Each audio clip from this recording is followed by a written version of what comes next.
নমস্কার, আপনারা দেখছেন কবির সৌরভের ইউটিউব চ্যানেল। আজকে আবারও কথা বলতে বাধ্য হচ্ছি বিকাশ রঞ্জন ভট্টাচার্যের সঙ্গে। কারণ আদালত এবং রাজনৈতিক সমস্ত বিষয়ে আদালত সংক্রান্ত এবং রাজনৈতিক বিষয়ে এই মুহূর্তে অন্যতম গুরুত্বপূর্ণ মানুষ তিনি। বিষয়ে ঢুকলেই সেটার কারণ বুঝতে পারবেন কেন কথা বলছি। সোমবার থেকে রাজ্যে লাগু হচ্ছে গুন্ডা দমন আইন। এবং আজকে আপনারা জানেন অনুব্রত মণ্ডল সম্প্রতি ভালো তৃণমূলে পর্যবসিত হয়েছেন। একাধিক বিষয়ে কথা বলবো এবং ইউনিফর্ম সিভিল কোড নিয়েও কথা বলবো। স্যার, প্রথম প্রশ্ন, আহ, গুন্ডা দমন আইন সোমবার থেকে লাগু হচ্ছে। এর আগে আপনার মতামত পাওয়া গেছে লাগু হওয়া রাত পেরোলেই আর একটা রাত পেরোলেই নতুন সপ্তাহে লাগু হচ্ছে। আপনি কি বলবেন? হ্যাঁ, ওরা তো করবেই। কেন এখন চারিদিকে বিক্ষোভ ধুমায়িত হচ্ছে, বিক্ষোভ চারিদিকে। সেই বিক্ষোভকে দমন করবার জন্য ওদের ওই গুন্ডা দমন আইন চালু করতে হবে। প্রকৃতপক্ষে গুন্ডাদের প্রশ্রয় দিয়ে প্রতিবাদকারী মানুষকে গুন্ডা নামে কলঙ্কিত করে গ্রেপ্তার করবার জন্য একেবারে ফ্যাসিবাদী কায়দায় চলছেন। কেন আজকে দেখলাম মুখ্যমন্ত্রী বারুইপুরে গিয়ে সরাসরি ঘোষণা করে দিচ্ছেন কে নির্দোষ, কাস্টাডিয়াল ট্রায়াল হবে। অর্থাৎ উনি নিজেই বিচারকের ভূমিকা নিয়ে নিচ্ছেন। এক ভয়ানক পরিণতির দিকে যাচ্ছে পশ্চিমবঙ্গ। আমরা 2011 সময় থেকে দেখে এসেছি প্রশাসনকে কিভাবে অনৈতিকভাবে ব্যবহার করা হয়েছে। এখন তারই একটা আরো নগ্ন রূপ দেখতে পাবো আগামী দিনে। কিন্তু তার বিরুদ্ধে মানুষের বিক্ষোভ, আবারও বলি, বিক্ষোভ চারিদিকে হচ্ছে, বিদ্রোহ আজ, বিদ্রোহ চারিদিকে বিদ্রোহ আজ। তাকে দমন করবার জন্য স্বৈরাচারী পদক্ষেপের একটি নমুনা মাত্র। গুন্ডা দমন আইনের বেশ কিছু বিষয় যতটুকু ওভারভিউ মোটামুটি যা আমরা পেয়েছি, আমরা তো অবশ্যই আইনের মানুষ নই, কিন্তু সেখানে তো অনেকগুলো এমন ধারা দেওয়া আছে যেগুলোতে সাধারণ মানুষ নিশ্চিন্ত বোধ করতে পারেন। আপনি অবশ্যই ক্ল্যারিফাই করবেন এবং মুখ্যমন্ত্রী বলেছেন এই আইনের অপপ্রয়োগ হবে না। যেমন যে ব্যক্তি গুন্ডামির সঙ্গে, তোলাবাজির সঙ্গে, সরকারি সম্পত্তি ধ্বংস ইত্যাদির সঙ্গে যুক্ত, তার সম্পত্তি বাজেয়াপ্ত বাজেয়াপ্ত করে সেই ক্ষতিপূরণ আদায় করা হবে। একই সঙ্গে আহ, 1 বছর পর্যন্ত পুলিশ আটকে রাখতে পারবে। এই বিষয়টা একটু বুঝতে চাইছি, 1 বছর পর্যন্ত আটকে রাখতে চাওয়া। অন্য সব বাদ দিন, সবকিছুই বর্তমান যে আইন আছে সেই আইনের ব্যবস্থা নেওয়া যায়। আসল উদ্দেশ্য হচ্ছে এই বিনা বিচারে আটক। হুম, হুম, 1 বছর পর্যন্ত বিনা বিচারে আটক রাখার পরিকল্পনা হুম, হুম। একেবারেই আহ নির্দিষ্ট লক্ষ্য হচ্ছে গণতান্ত্রিক আন্দোলন যারা সংগঠিত করছেন তাদের বিরুদ্ধে এই অস্ত্রটা প্রয়োগ করা, আর কিচ্ছু না, অন্য কোনো উদ্দেশ্য নেই।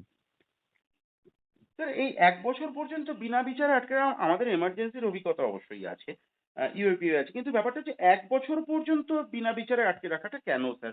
এটা কিভাবে না দেখছেন? না, পরিষ্কার তো, 1 বছর যদি আন্দোলনের যে নায়ক তাকে আটকে রাখা যায়, তাহলে যারা সাধারণ আন্দোলন করবেন তারা কি বিভ্রান্ত হবেন, তারা ভয় পাবেন, তারা রাস্তায় নামতে শঙ্কিত বোধ করবেন।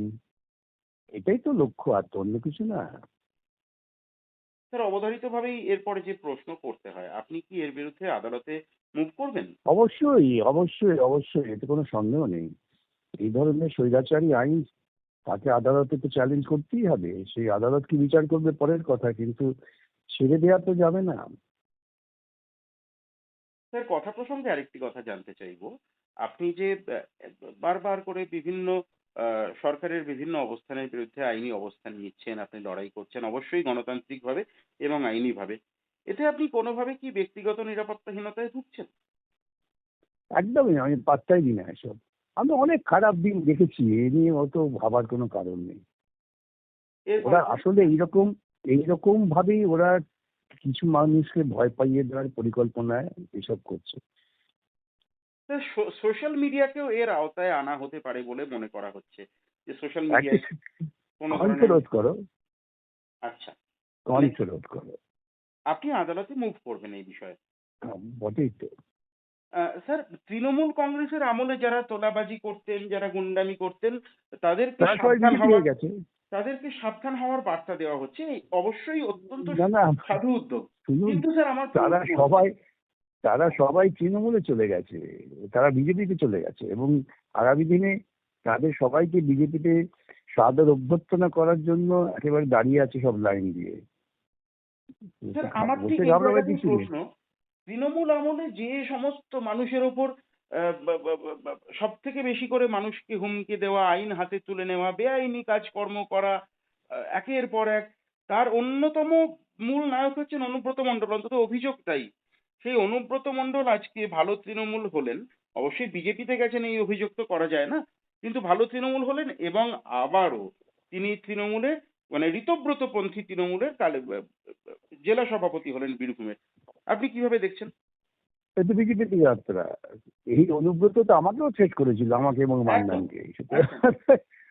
এরা সবাই যাদের প্রত্যেককেই বিজেপিতে নেওয়ার জন্য তারা বরণ ডালা নিয়ে বসে আছেন, সবাই বিজেপি হয়ে যাবে। কেউ সরাসরি যাবে, কেউ ঘুরপথে যাবে।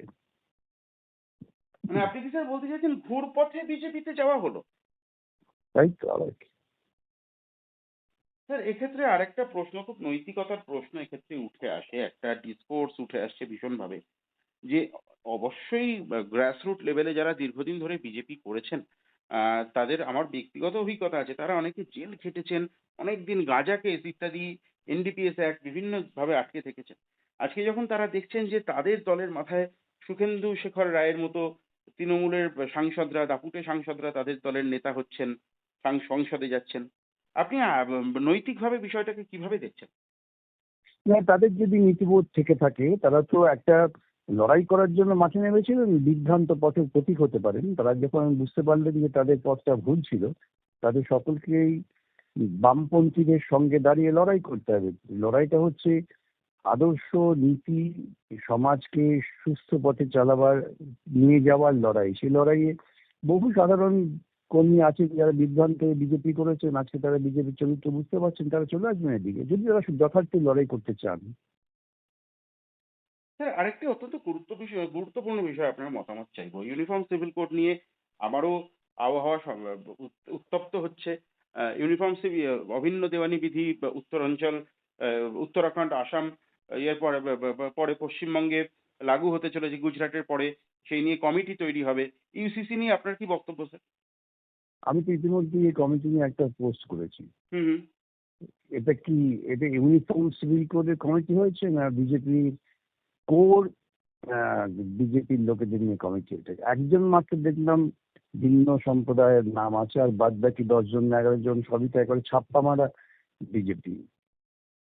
তারা তো চোখ খুলে তাকিয়ে দেখতে পর্যন্ত পারবেন না, কেন সেই নীতিবোধ তাদের কাজ করবে না। আর ইউনিফর্ম সিভিল কোড তো শুধুমাত্র মুসলিম কেন, কেন বৌদ্ধ, জৈন, খ্রিস্টান তাদের প্রতিনিধিত্ব থাকবে না? হুম হুম। এটি কি বোঝা যাচ্ছে যে এটা ইউনিফর্ম সিভিল কোড নয়, এটা বিজেপির চাপিয়ে দেওয়া একটা সিভিল কোডের পরিকল্পনা হচ্ছে। আসুক, দেখি আমরা, আবার দরকার হলে আদালতে যেতেই হবে। অনেক ধন্যবাদ স্যার সময় দেওয়ার জন্য।